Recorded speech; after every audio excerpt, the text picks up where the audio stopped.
Here's the fully adjusted version, rewritten in American English, with dark financial tone, cinematic pacing, and length calibrated for 6 to 8 minutes of narration, around 1,050 words at natural voiceover speed. You already know you should be investing. You've known for a while. The sooner you start, the better it gets. And yet, you hesitate, because every time you look into it, the noise gets louder. Fixed income, stocks, funds, crypto. Everyone has an opinion, everyone sounds confident, and somehow you end up doing nothing. Not because you're lazy, because you're overwhelmed. So you wait. You tell yourself you'll figure it out later. Meanwhile, time keeps moving, and money keeps working, just not for you. If you've ever felt lost in this world, this isn't about intelligence, it's about clarity. Take a breath, stay here. Today isn't about hype, it's about seeing the game clearly. Before anything else, hear this. If your foundation is weak, every investment becomes a gamble. And most people don't fail because they chose the wrong asset. They fail because they skipped the basics. Everything starts with organization. You need to know exactly where your money goes every single month.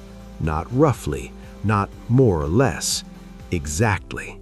Because money you don't track is money you don't control. You don't need perfection, you need honesty. As long as you're guessing, you're vulnerable. And then there's the part nobody likes to talk about, the emergency fund.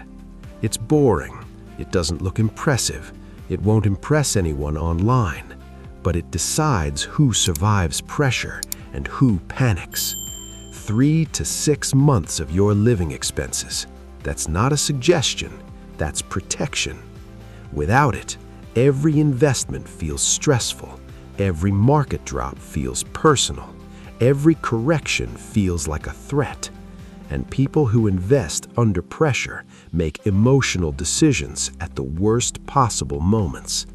When this part is solid, something shifts. You stop reacting. You start choosing.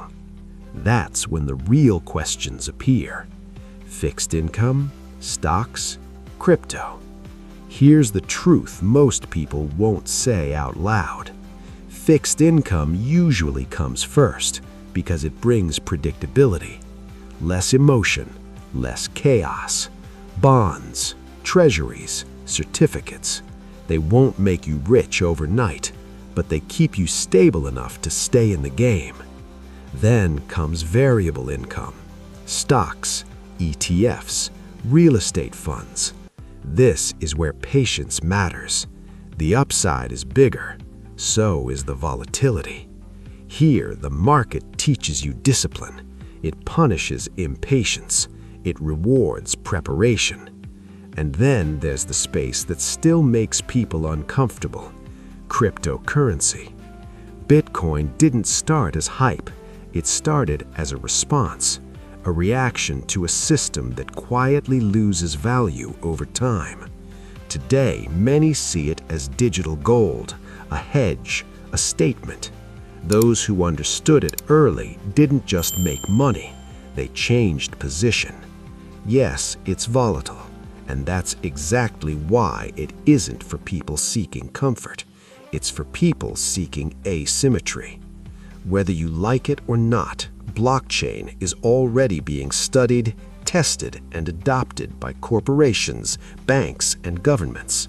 The question isn't if crypto will be part of the future. The question is whether you'll understand it before most people do. Because in finance, information creates distance.